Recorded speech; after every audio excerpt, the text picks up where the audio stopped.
My name is Akio Sakiodo. Hey guys, this is Anto Lecky. My name is Leo Bliss. My name is Akava. I go by the name Baba D. And you're tuned into Rapid TV. I love Rapid TV. Shout out Rapid TV. Thank you, Rapid TV. Please keep watching Rapid TV. This is Rapid TV. Rapid TV. Keep watching. Keep it rev down. Leave it like that.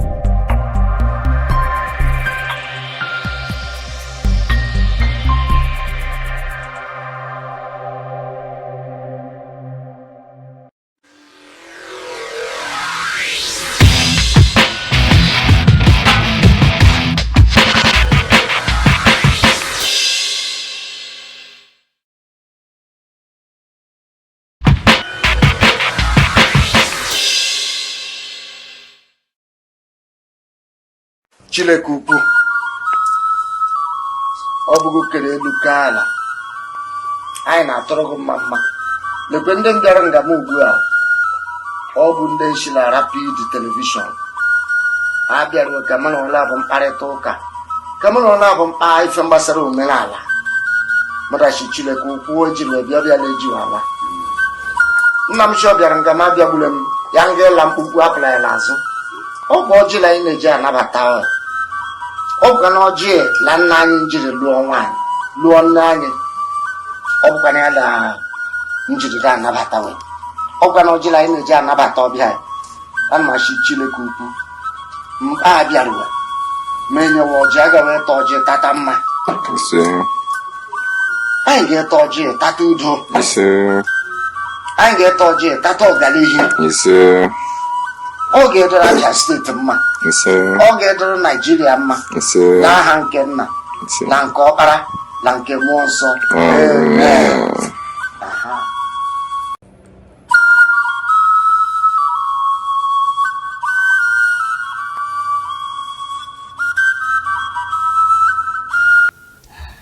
Good morning once again. It's another beautiful Thursday right here in the city of Umuahia. Of course, we had the beauty of nature bless us with some rain. So I think people can actually go to bed and sleep very well at night. I think it's a good thing. So waking up this morning, a lot of people would be, having smiles on their faces. Ada, how did you sleep? It's not just about sleeping well. People can now go back to their farms. They've been actually waiting for the rains to come so they can start planting. That's just it. Very interesting. Glad to have you join us on today's episode of Eastern Circle. I am Adeze Ibim. Of course, I'm Michael. Oh, damn. It's a special Thursday edition. We like to call it the throwback or the cultural diary edition. So we can do any of that. But today, we are going to look at the eastern part of the country. We are very rich with culture, and we have a lot of cultural heritage, and one of them is what we're going to look at today, or maybe even two. You never can tell. So but just hold on to that when we get to the cultural diary segment. Before we get into that segment, yes, there's been some development over the past few days, especially from the Easter weekend to the New Week in the city of Enugu State, where a very popular, one of the popular banks we have in Nigeria, Heritage Bank, had some issues in that city. Let's take a look at this video and we'll talk shortly. This is Heritage Bank Enugu.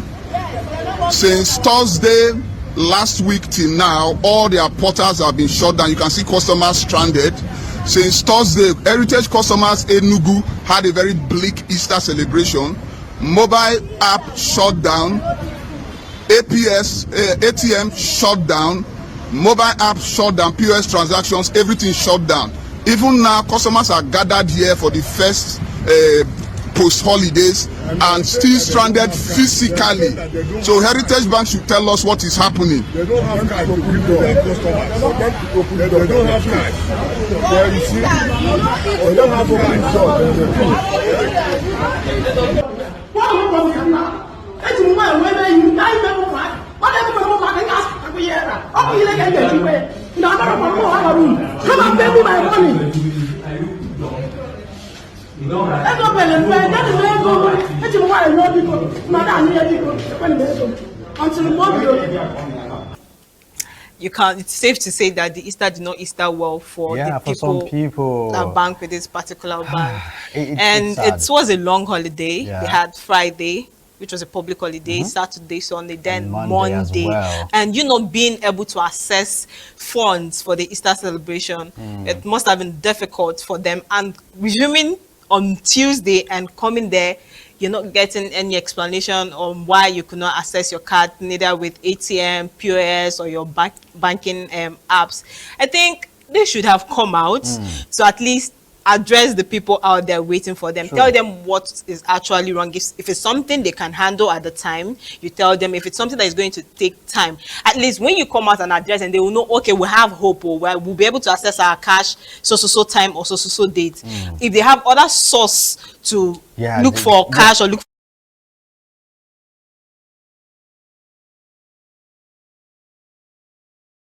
that means she probably might not have money to actually go get food for her kids. And this is one thing I find that some of the public service providers we have in this country, the way they treat the customers, customer service. Like, yeah, it's very important. I'm telling you. It's very important. Sometimes it's like they don't care.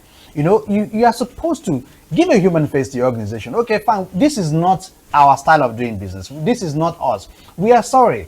This is what's going on. This is how long it's going to take us to even if you're not willing to say the exact thing that it's going wrong, just address them and say, calm down, we're working on it. By the time these people were able, if they were able to see the manager of that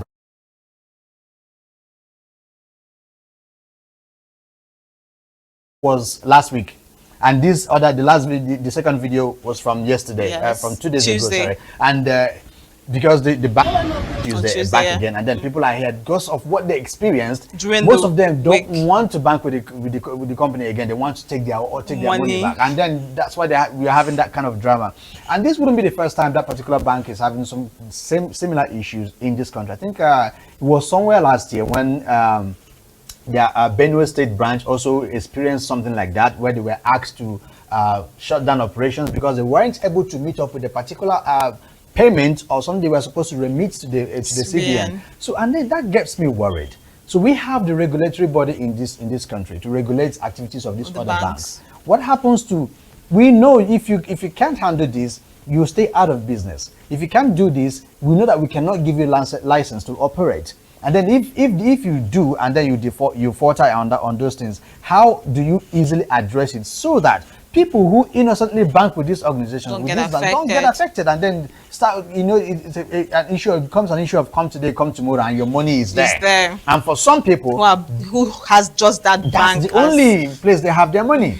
You keep someone stranded. They are hungry. Their business is waiting for them to get money to fund it. And who is borrowing anybody money these days? Nobody borrows anybody money. It's just too much. Trust me. So I think the CBN on their part should do a lot in terms of regulating these banks properly. So that if they are not fit enough to to do this business, then we kick them out of business, and then make sure that there's a system, a strategy that ensures that the people who actually bank in this bank get their money. If they need to be given their money back, they get their money back. Yes, and also there could have been other means of addressing these persons without waiting for them to actually get to the bank. That Tuesday morning, you could have sent a bulk SMS or sent an email to them and tell them you're experiencing some internet challenges or whatever, because I think it was just Enugu. Yes, the branch there. Good, that happened. So that means it's not a general thing. It's not and no other bank across from the report experienced that. Imagine you're not physically present. The apps are not working. POS, no ATM, so you can't access funds in anywhere, and there's no explanation to why that is happening. I think we really need to do much more about our customer service,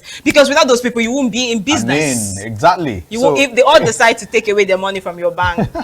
It is a very sad situation, and I just hope that the Heritage Bank Group will be able to do something about this and make sure that they really address the situation and talk to the people who are actually banking with them, and then let them know that at least they are not going to lose their money, for instance. And then that's the major concern. Yes, they want to be sure that their monies are safe. Exactly. So they should be able to come out and clear the air. And of course, we'll keep you updated, and we'll keep tabs on that particular development, and we'll let you know what happens in the coming days to see if actually the bank will be able to resolve the matter amicably with the customers.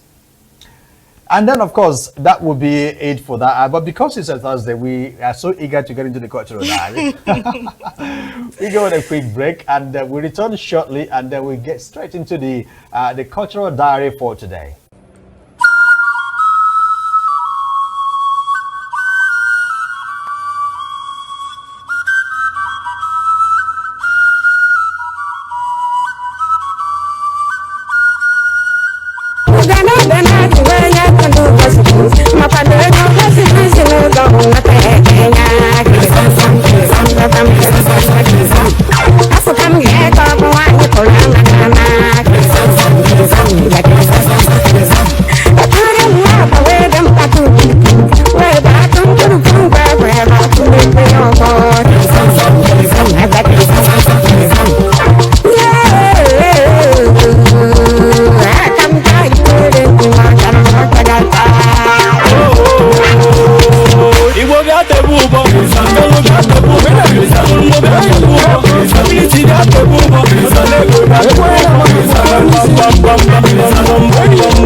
Exactly. Just in case you're wondering what that meant, you cannot go old on something you know how to do very well. Old age cannot affect what you know. Just like that woman has actually explained that to us, exhibited that, because that means that she must have when she was younger, she would have been doing better. When she was younger. See how she flinged her back and went down. And sometimes I used to think this Enugu dance, is it that from when they're young, they're small, they teach them this dance? Because when I see people do this dance, I go to my mirror, I stand. Chai. Maybe you are a chopstick. Michael. A chopstick. I go to my mirror and stand. I can't see myself going down to do that. Quite with frankly, my waist. I think of it and I'd be like, maybe there's something about the gene. I think sometimes of Enugu people, right? What I console myself with is like, this has to do with the gene. There must be something about the Enugu people gene that you know, once you're born, from your ancestors, it transfer it to you that you can do it. There's that gene inside of you, so you cannot even run away from it, because these people can. Goodness gracious! So when it comes to dance, really, I still always give up for the Enugu people. Now, since you're saying it's about gene, I got one question for you, Michael. Okay, can you do Abi Bombisi? Okay. I got you. So it's not gene. Wow, It's not. That's another beautiful aspect of the Igbo culture. The Abi Bombisi. Yeah.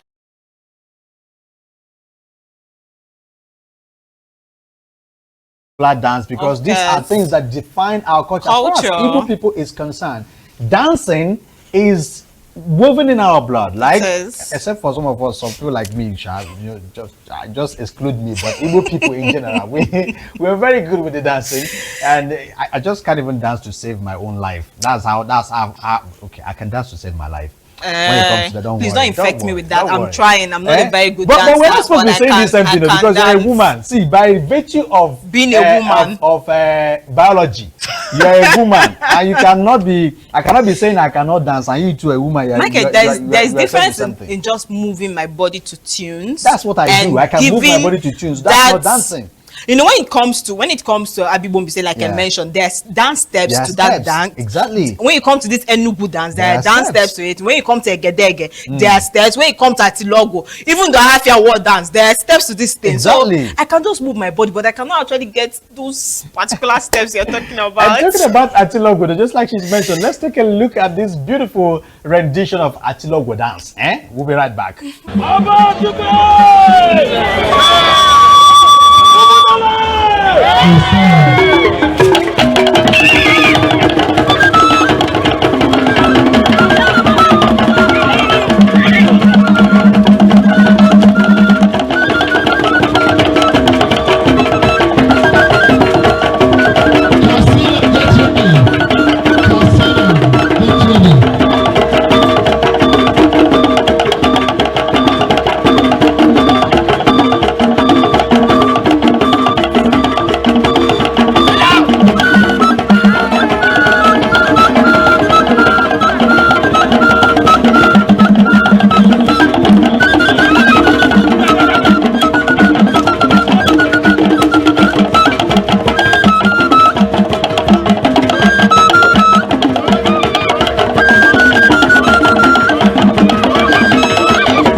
at it now.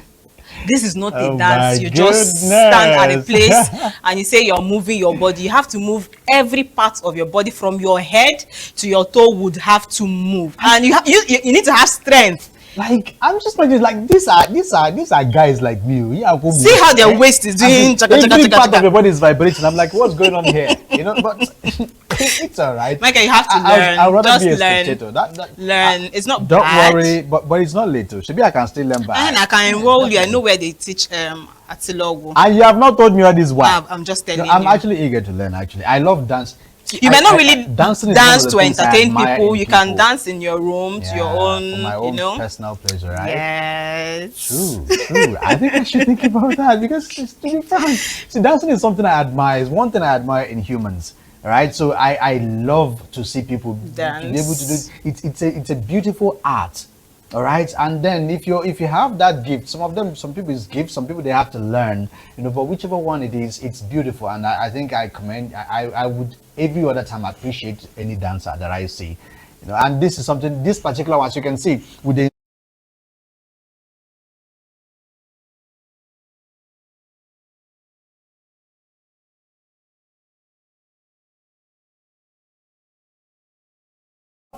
an Igbo, I don't know why you're not married to an Igbo woman, Yes, so. right?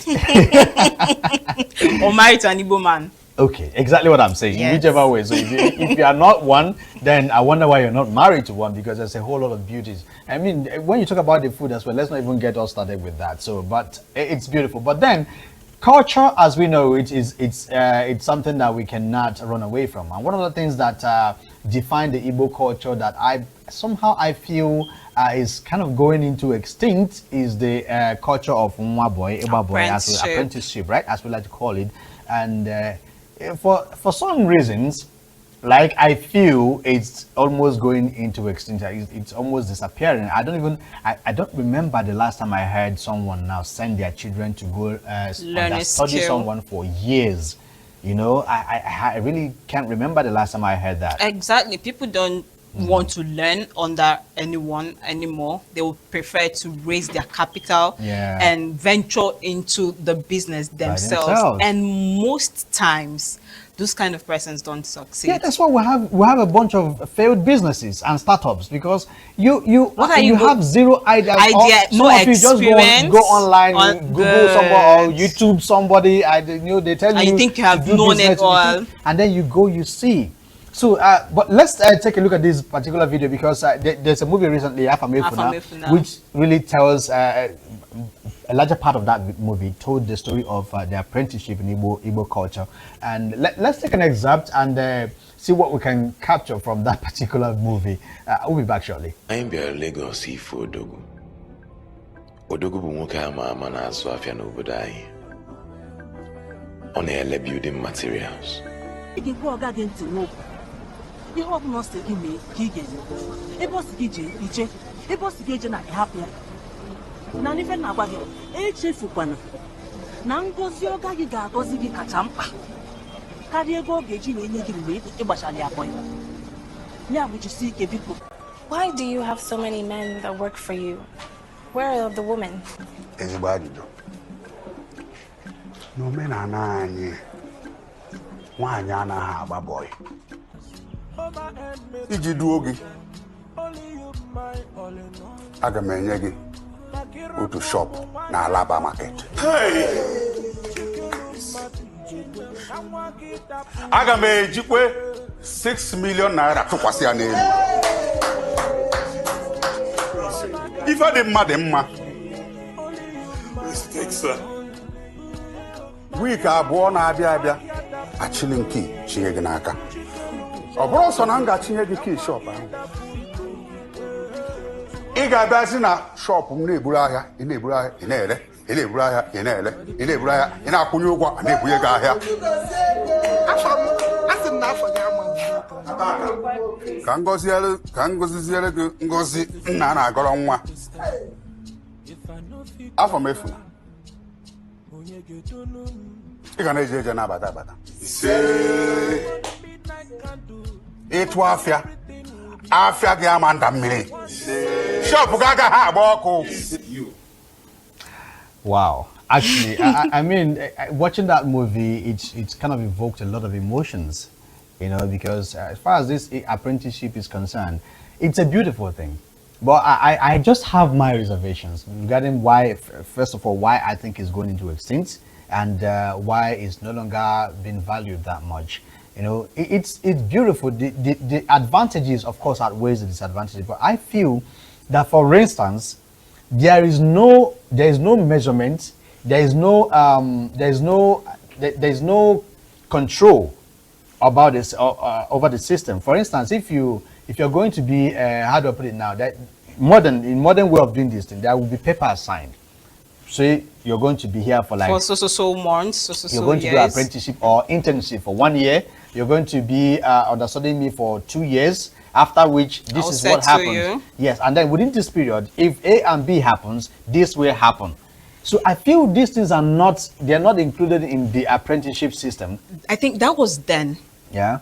Because I've seen someone, okay, I know someone very close to me who went out recently to learn a particular skill. Yeah. And there was documents, or there were documents signed. Exactly. And now it stated that he would be under so person learning this for a period of 6 months. And at the end of 6 months, he's free to go start up his own line of business. But one thing is this: sometimes that duration given, that person, especially for skills, something you have to do with your hands, you cannot learn that within that month. And sometimes it's not the consent of your master. Exactly. All he knows is done. Good, you have paid me, you have brought all the requirements I asked you to get, whether you learn the trade or the skill or not. So, but in that case, now what you now have to do is, you know, you're not good yet, you extend the contract. And you have to pay more money. Yes, exactly. So, but then in those days, there was nothing like that. Some of them end up staying up to 7, 8 to 10 years. Some will end up staying maybe just 5 or 6. So, depending on how the master decides to settle. You. And this is one thing, because I feel it's kind of, for if you watch this movie, you realize that was one of the things that kind of fueled the jealousy and the twist that happened in the movie. Yes, because Polo this guy came first. He's been serving this man for a while before this guy came, and then Michael, he settled first. Now listen, you know, when he came to Odogwu, Odogwu actually, I mean Afam, he gave him some things, gave him some rules. He mentioned like 3 things. Now, having spent that period of time with Odogwu, Odogwu kind of found out that this guy did better keeping those things than who had stayed longer. Fine. So when Afam was being settled first,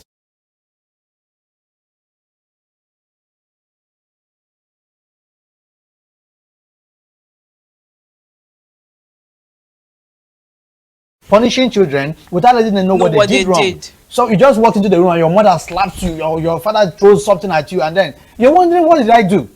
So I believe if he was called to say, in fact, call both of them together, see, for so reason, because Afam did great. I mean, at some point his goods was stuck with customs. It was Afam who went out of his way. It's not like Polo didn't do good too. He was the one that stopped the man with the fake money from purchasing goods from the man's shop. And then when they had to go and they were all doing good, but with them I think it's best known for the Oga or the master to know whom to settle first, because he believed Afam was ready to go into the business, and he's going to do well. He will have less distractions than Polo, who was probably going to be distracted by women. And that sort of indirectly encourages favoritism.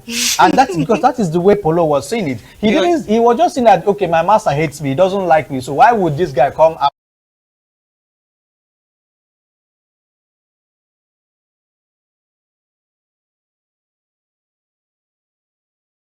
You know, doesn't mean that you will not be settled. And which takes us back to what you were saying, that if there was a written agreement which said at the end of 3 years I will settle. But then it was just the mom saying, everything he said you should do it. If he said you should do, definitely every mom would dollar to do what you are asked.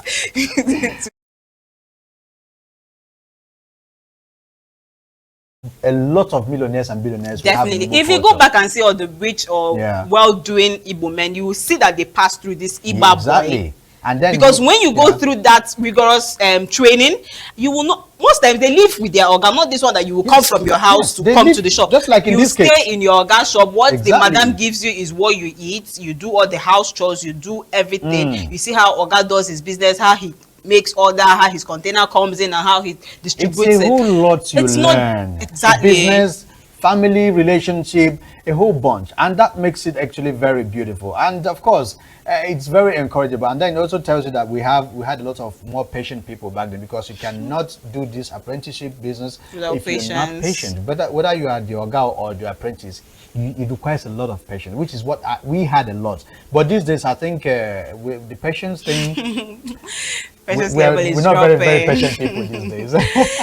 Okay, that's the size of our package today on Eastern Second. I hope we enjoyed Cultural Diary today. Next Thursday we'll bring you something different and culture of the Igbo people. We'll take you back to our Abuja studios for the rest of Rapid Dance. See you tomorrow. Before we get there, of course, remember that the basis of this whole thing today is to let you know that wherever you come from, you're from somewhere, and the culture of that place should be paramount. You should be able to be how do I put it now, an ambassador or a patriot of your culture. You'll be able to know your culture and be able to defend your culture and be able to say something about your culture.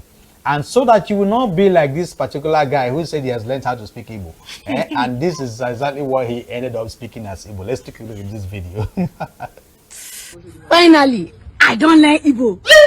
I don't learn Igbo. Okay. Igbo Kwenu, menu, venue, avenue, revenue. Okay, that's the much I can say on that, but just don't be like that guy, all right? We'll see you guys tomorrow at same time, all right? We'll take you back to our Abuja studios, of course. Yugos and Cynthia will be standing by. But for now, I have to take Ada out of the building, all right? See you guys.